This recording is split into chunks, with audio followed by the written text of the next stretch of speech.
In a suburb of Waukesha, Wisconsin, on a Saturday morning in late May 2014, a bicyclist spotted something in the woods that didn't belong there. A 12-year-old girl lying face down in the grass near a drainage ditch, her white clothing soaked dark with blood. She was alive, barely. She had been stabbed 19 times, 19 separate wounds distributed across her torso, her arms, her legs. When paramedics reached her, her blood pressure was dropping, her pulse was thready, and one wound had come within a millimeter of her aorta. A single millimeter. The difference between a story about a crime and a story about a murder. She had managed to crawl from the deep tree line to the road on her own. That single act, that sustained, deliberate movement across rough ground while bleeding from 19 wounds, is the reason this story exists at all. When detectives arrived and began working the scene, the question wasn't only who had done this. The question was why two 12-year-old girls had lured their best friend into the woods with a kitchen knife and left her there to die. And when investigators located those two girls walking along the shoulder of a highway 6 miles from the park, the explanation they offered was not one that fit inside any framework the detectives had encountered before. They said they had done it for him, to understand what that means, to understand how three ordinary children from an ordinary Wisconsin suburb arrived at that drainage ditch on that May morning. You have to go back about 8 months, to a computer screen, to a story that wasn't real, told in a way that made it feel like it was. Waukesha sits about 18 miles west of Milwaukee, tucked into the rolling terrain of Waukesha County. It's a mid-sized Midwestern city of roughly 70,000 people, the kind of place where the school years blur together, where the neighborhoods are quiet enough that parents still let their kids walk to each other's houses after dinner, where nothing much tends to make national news. The downtown has a river running through it, the Fox River, narrow and brown-green in summer. The subdivisions spread outward from there in concentric rings of ranch houses and split levels, each block much like the last. In the fall of 2013, the two girls who would later be charged as suspects, Morgan Geyser and Anissa Weier, were 11 years old and in 6th grade at Horning Middle School on Horning Road, a standard-issue brick building with a parking lot full of yellow buses and a gymnasium that smelled of floor wax and old rubber. They had known each other since elementary school. Both were, by most accounts, bright, imaginative, and socially peripheral in the way that certain kids are, not bullied exactly, but not central to the social world of their grade either. The kind of kids who preferred books, invented games, and built elaborate fictional worlds in the margins of their notebooks. Morgan, in particular, had an interior life that her parents later described as unusually vivid, even by the standards of imaginative children. She drew constantly, characters, creatures, scenes from stories she had invented. She talked about fictional people with the specificity and familiarity that other kids reserved for classmates. Her father, Matt Geyser, would later testify in court that Morgan had been experiencing visual and auditory hallucinations since early childhood, that she saw figures other people couldn't see, heard voices, described cartoon characters following her through the house. Her parents had, for years, interpreted this as the extreme end of a creative temperament, an overactive imagination, a gifted child's way of processing the world. They would later understand it differently. Anissa was quieter, more methodical. Her family described her as a rule follower, a planner, someone who took commitments seriously. When she became interested in something, she didn't skim the surface. She researched it, mapped it, built a working model of it in her head. She and Morgan had complementary temperaments in a way that, under different circumstances, would have simply made them good friends. Their third friend, Peyton Leutner, called Bella by the people who knew her, was also 12. She was cheerful, trusting, and by all accounts, genuinely kind. She had been close to both girls for years. She had no reason to be afraid of either of them. In late 2013, both Morgan and Anissa discovered creepypasta. The name derives from copy-paste, the act of reproducing and sharing content across internet forums, and the genre had been growing steadily since the mid-2000s as a form of collaborative, user-generated horror fiction. The content ranged widely. Haunted video game cartridges that drove players to madness, ghost children who appeared in photographs, cursed files that couldn't be deleted, entities that lived in the static between television channels. Most of it was clearly labeled as fiction, shared among teenagers who understood the conventions of the genre and participated in it as a kind of communal game. You wrote a story that felt real. Other people added to it. The mythology grew. But one character had crossed out of the forms and into something that felt, to certain readers, less like a game and more like documentation. The Slender Man. He was created in June 2009 by a 22-year-old man named Eric Knudsen, who posted online under the username Victor Surge as an entry in a Photoshop contest hosted on the Something Awful forums. The prompt was simple: create paranormal images that looked real. Knudsen produced 2 black and white photographs. In the first, a group of children stood near a building, their faces blurred or turned away.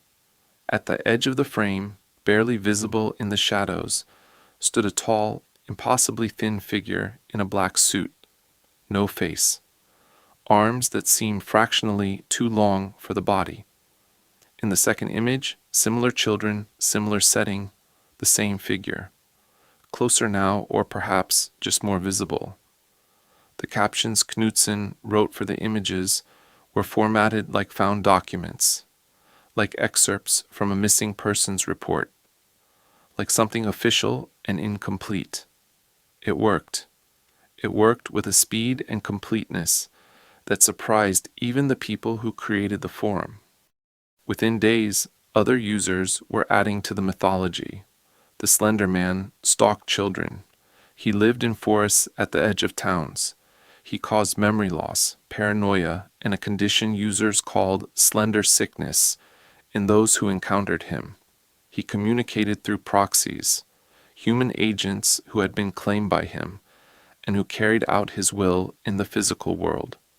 The fiction grew collaboratively and organically, with dozens of writers across dozens of platforms, adding chapters, backstory, and lore.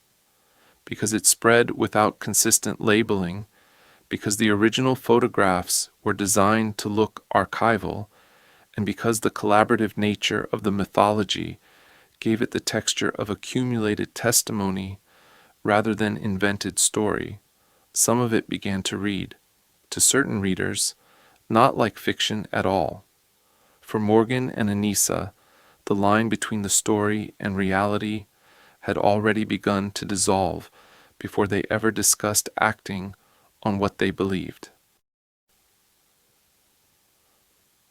Morgan found the Slender Man mythology first, sometime in the fall of 2013, likely through a combination of YouTube videos and the Creepypasta Wiki, which hosted hundreds of stories and had accumulated years of reader comments, fan art, and elaborations.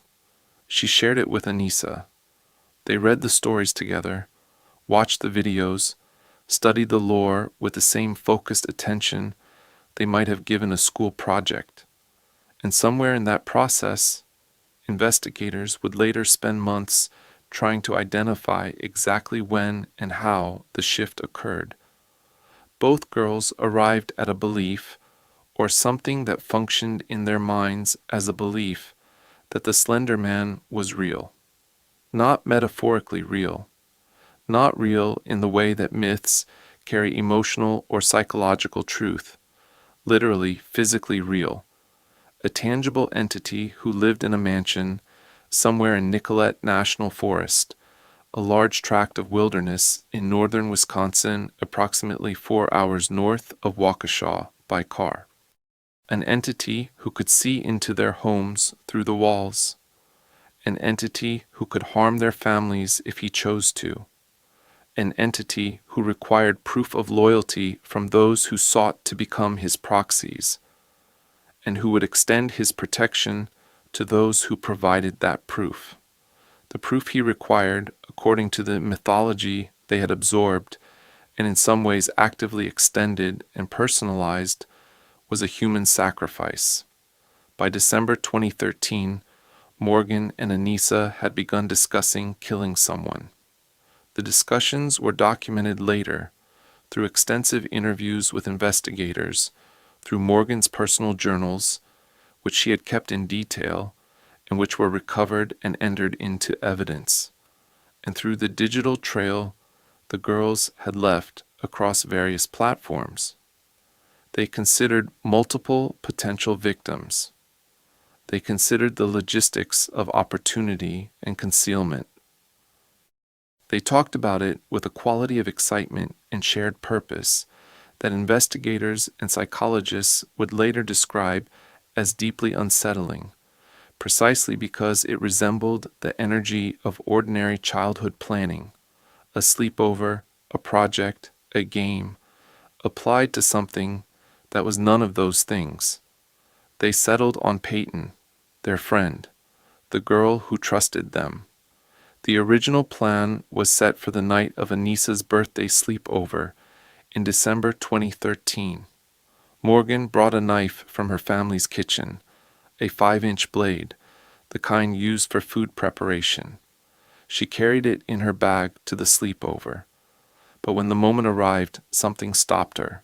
She couldn't do it. She stood in the dark of Anissa's room, and she couldn't move forward. They went to sleep. The knife went back in the bag. The plan didn't dissolve. It waited. Over the 5 months that followed, from December 2013 through May 2014, the plan continued to develop. Morgan and Anissa discussed it at school, passing notes between classes in Horning Middle School's beige-walled hallways, whispering during lunch in the cafeteria, refining the details with a patience and persistence that, in retrospect, speaks to how completely the plan had taken root in both of them. Morgan's journals from this period were among the most significant pieces of evidence in the eventual legal proceedings. The entries are specific. They reference the Slender Man by name. They contain detailed drawings of him, the blank face, the elongated limbs, the dark suit. They describe the planned killing in language that is both deliberate and emotionally flat, in a way that forensic psychiatrists would later identify as clinically meaningful. The absence of ambivalence, the absence of moral conflict, the absence of the kind of emotional turbulence you would expect from a child contemplating violence against a friend. The journals read in places like planning documents, like preparation notes for something that had already been decided. Anissa, meanwhile, had developed her own relationship to the belief.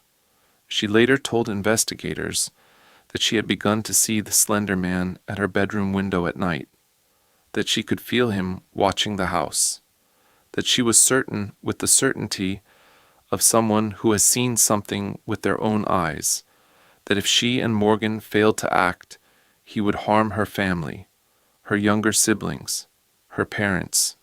The fear.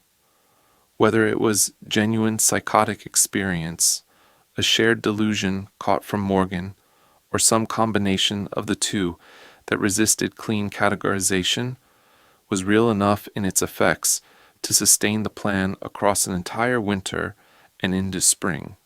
May 30th, 2014, was chosen because it was the day after Peyton's 12th birthday. Peyton had come to Morgan's house for a birthday sleepover, a routine event, the kind of thing these three girls had done many times before. The evening was ordinary in every way that Peyton could perceive. They watched movies, they ate snacks, they stayed up late talking.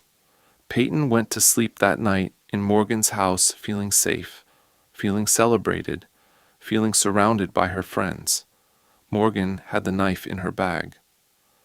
In the morning, the three girls walked to David's Park, a small neighborhood park a short distance from Morgan's house on Big Bend Road. It was a Saturday morning in late May, the air already warm, the kind of Midwestern morning that feels full of possibility. They played in the park for a while, on the equipment, in the open grass. To anyone who might have passed by, three 12-year-old girls on a Saturday morning, nothing unusual. Then Anissa suggested they move into the woods nearby. She framed it as a game, hide and seek, or something like it. A reason to go deeper into the trees, away from the open park, away from the road and the houses visible beyond the chain-link fence. Peyton agreed. She had no reason not to. These were her friends. This was a game. The knife was a 5-inch kitchen blade, taken from the Geyser family home. Morgan had carried it in her bag to the sleepover and then to the park. In the woods, she took it out. The attack lasted approximately 3 minutes. Peyton was stabbed 19 times. The wounds were distributed across her body, her arms, her legs, her torso. One wound passed within a millimeter of her aorta. Another nicked a major artery. The injuries were severe enough that the trauma surgeons who treated her at Children's Hospital of Wisconsin later testified that her survival was not guaranteed when she arrived, that the margin between what happened and what could have happened was extremely narrow. Morgan later told investigators that after the attack, she had told Peyton to lie down, to stay still, that help was coming. Then she and Anissa walked away. They left Peyton in the woods, and they walked north along the road, heading for the highway. They had a backpack. Inside it, snacks, a change of clothes, a map of Wisconsin, a photograph of the Slender Man printed from a website.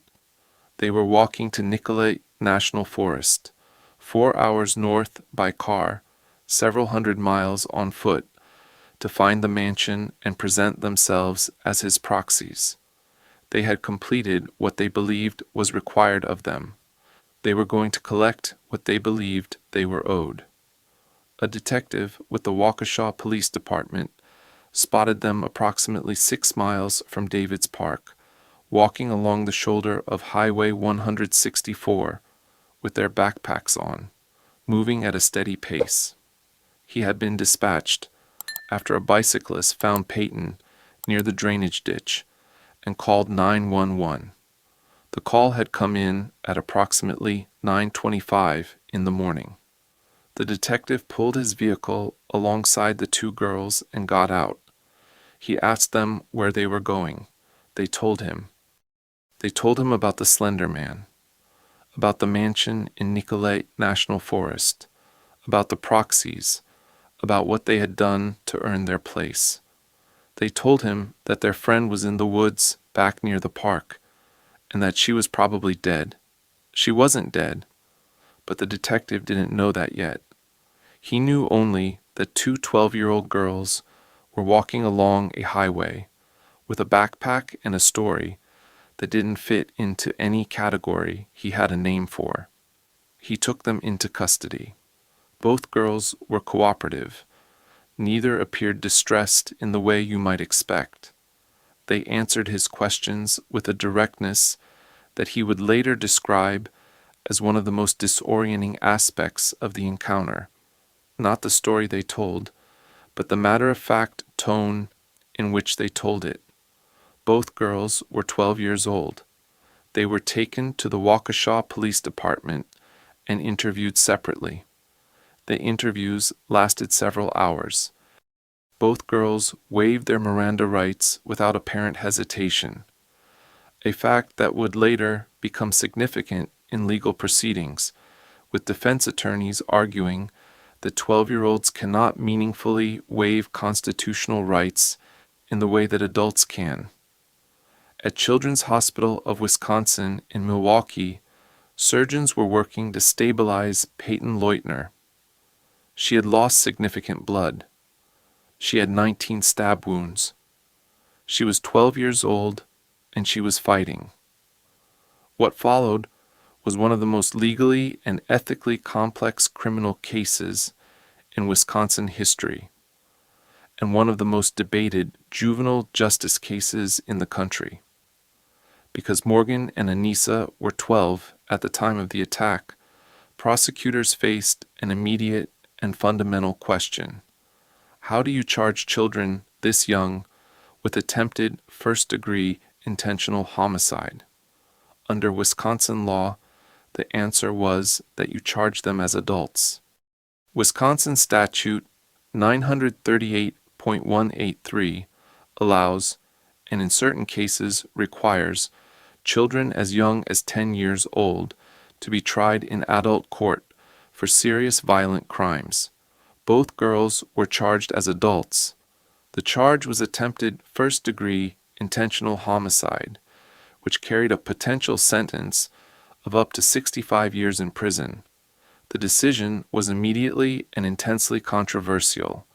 Defense attorneys argued that the adult criminal justice system was designed for adults, that 12-year-olds lack the neurological and emotional development to be held to adult standards of criminal responsibility, and that the severe mental health issues both girls clearly presented demanded a therapeutic response rather than a punitive one. Prosecutors countered that the nature of the crime, the premeditation, the 5 months of planning, the deliberate selection of a victim, the procurement of a weapon, the execution of a plan that had been revised and refined across an entire winter, demonstrated a level of intent that the law could not simply set aside because of the defendant's age. The legal proceedings stretched across 3 years. Both girls were held in secure facilities, evaluated by multiple forensic psychiatrists and forensic psychologists, and subjected to the kind of sustained clinical scrutiny that rarely accompanies a criminal case of any kind, let alone one involving defendants this young. The evaluations produced findings that were, in different ways, extraordinary. Morgan Geyser's psychiatric evaluation produced a diagnosis that her parents had long suspected without having a name for: early onset schizophrenia. The hallucinations her father had observed since her early childhood were not imagination. They were not creativity. They were symptoms of a serious psychotic disorder that had been present for years and had gone undiagnosed because the people around her had found other explanations for what they were seeing. The forensic evaluators who examined her found that Morgan had been experiencing active psychotic symptoms, hallucinations, delusions, disorganized thinking, for years before the attack. Her belief in the Slender Man was not a choice. It was not a performance. It was not a confused child mistaking fiction for fact in the ordinary way that children sometimes do. It was a genuine delusion, embedded in and consistent with a broader psychotic disorder that had been shaping her perception of reality since she was very young. She heard voices that other people couldn't hear. She saw figures that other people couldn't see. She had described these experiences to her father, who had listened and had not known what he was hearing. The Slender Man, for Morgan, existed in the same cognitive space as everything else in her world. Not as a character she had read about, but as a presence she perceived as real in the same way she perceived anything else as real. This distinction carried enormous legal and moral weight.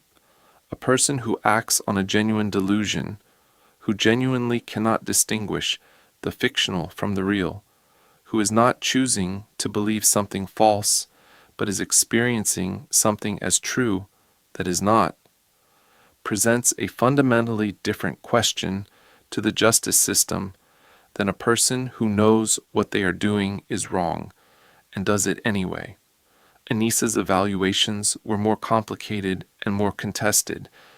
She was diagnosed with a shared delusional disorder, a condition in which a person in sustained close contact with someone experiencing active psychosis begins to adopt elements of that person's delusion as their own.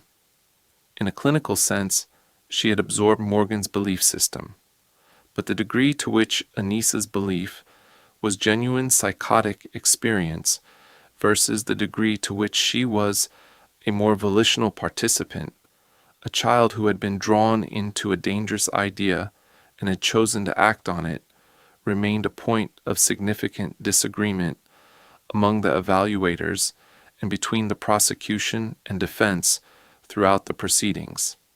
In August 2017, Anissa Weier appeared in Waukesha County Circuit Court and pleaded guilty to a reduced charge, attempted second-degree intentional homicide with a mental disease or defect.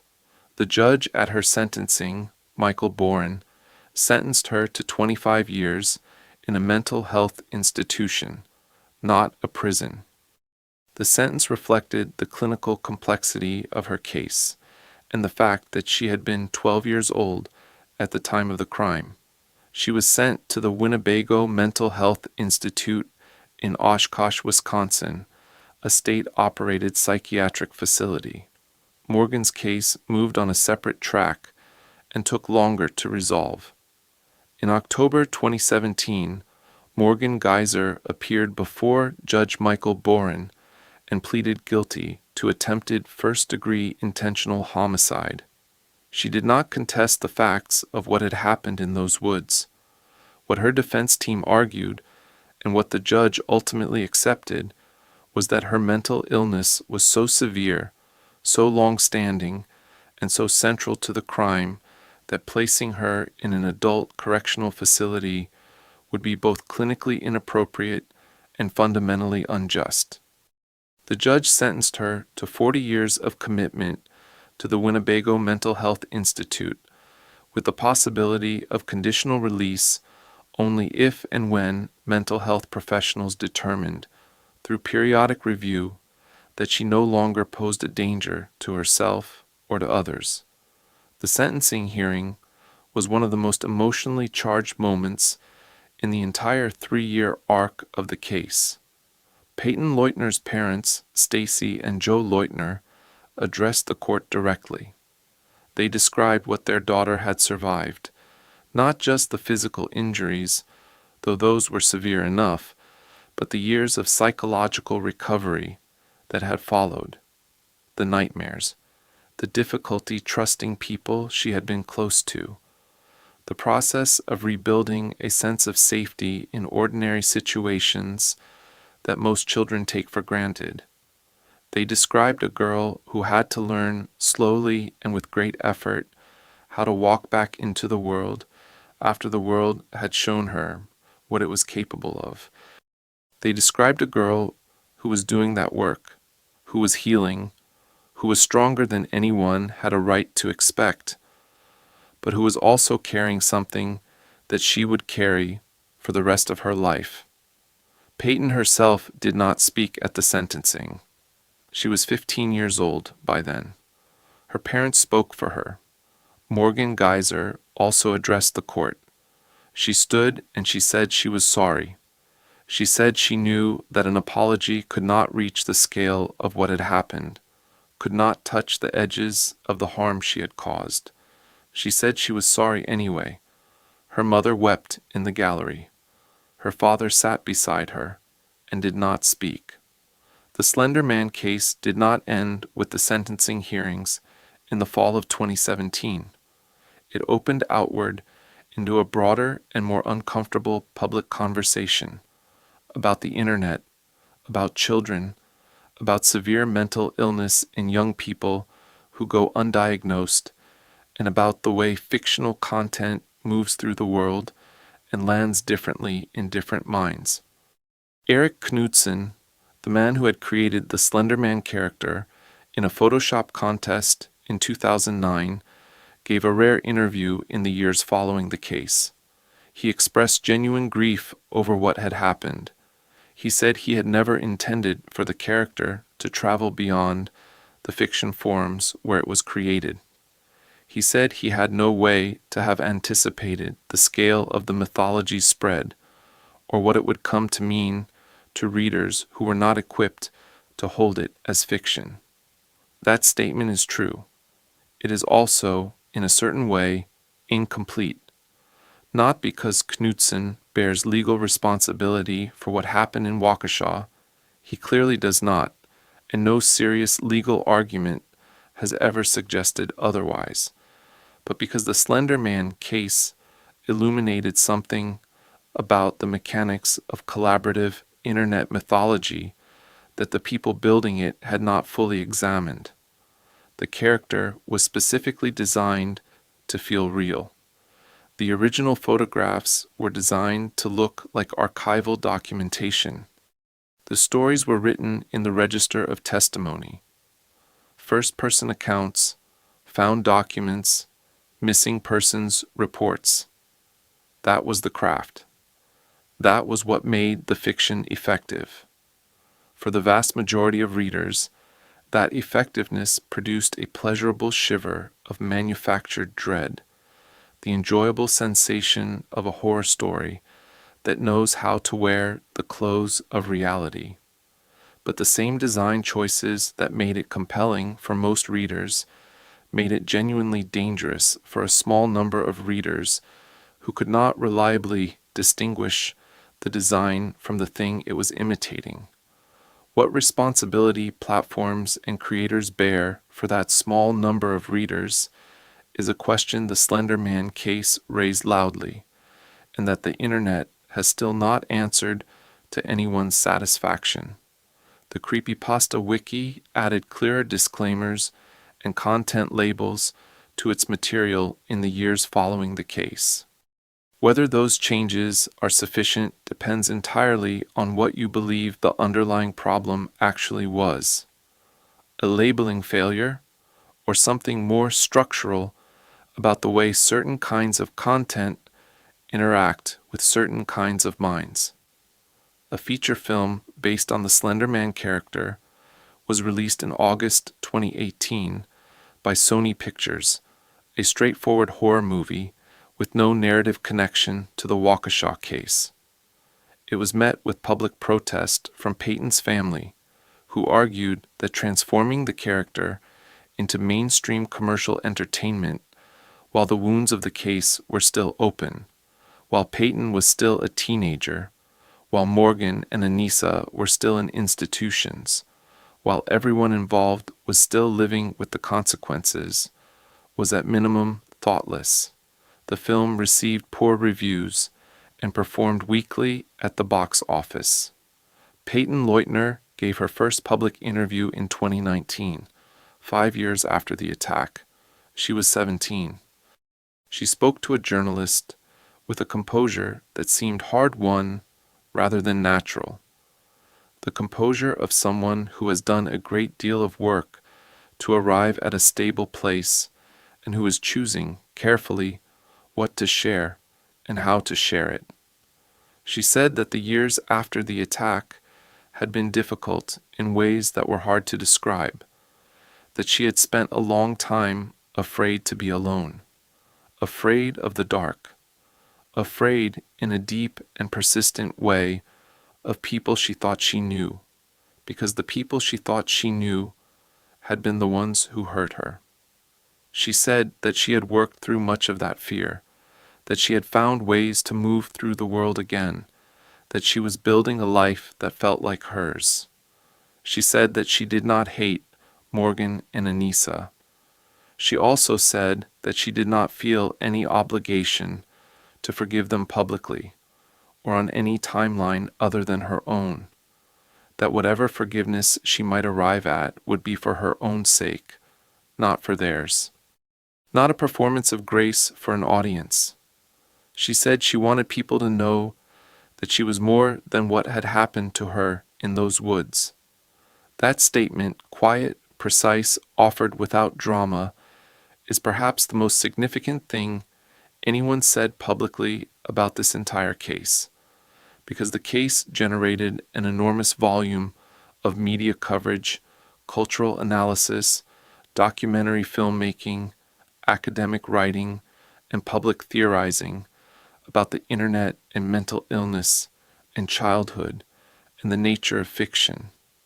And at the center of all of that attention, there was a person, a 12-year-old girl who had been stabbed 19 times by the people she trusted most, and who had crawled alone through the underbrush to a road and waited for someone to find her.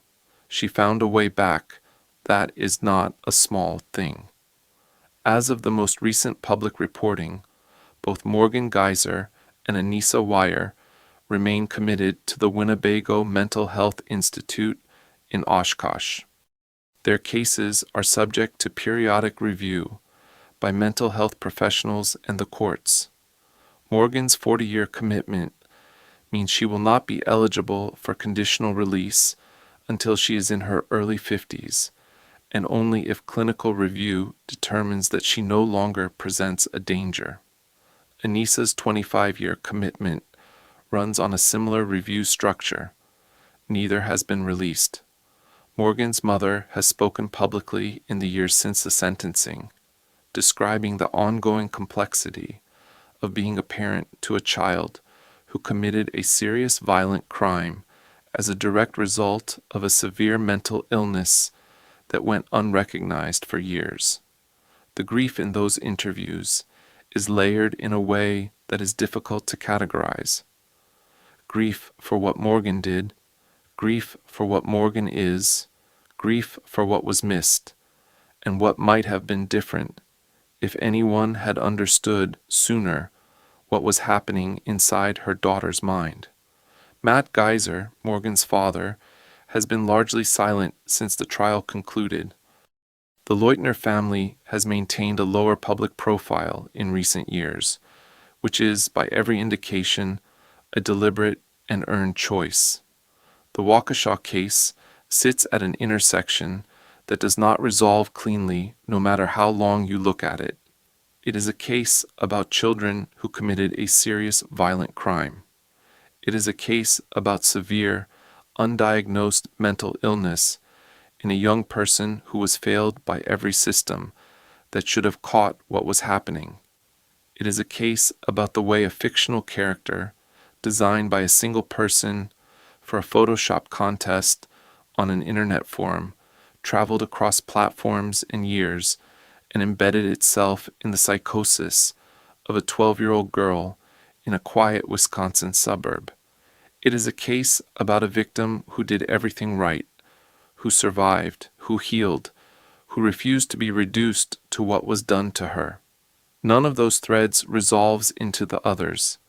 The mental illness does not erase the harm done to Peyton Leutner. The harm done to Peyton does not simplify the question of what Morgan Geyser deserved from the legal system. The question of what Morgan deserved does not answer the question of what the internet owes to its most vulnerable users. These are separate problems that happen to collide in a park in Waukesha, Wisconsin, on a Saturday morning in May 2014. What is clear is this: a girl nearly died. She was 12 years old. The people who attacked her were also 12 years old. and the story that moved one of them to violence was not real, except that, for her, it was the realest thing in the world. That gap between what is real and what a mind in crisis believes to be real is where this case lives. It is a narrow gap, millimeter thin, you might say, like the distance between a knife wound and an aorta, the distance between a story about a crime and a story about something that cannot be undone.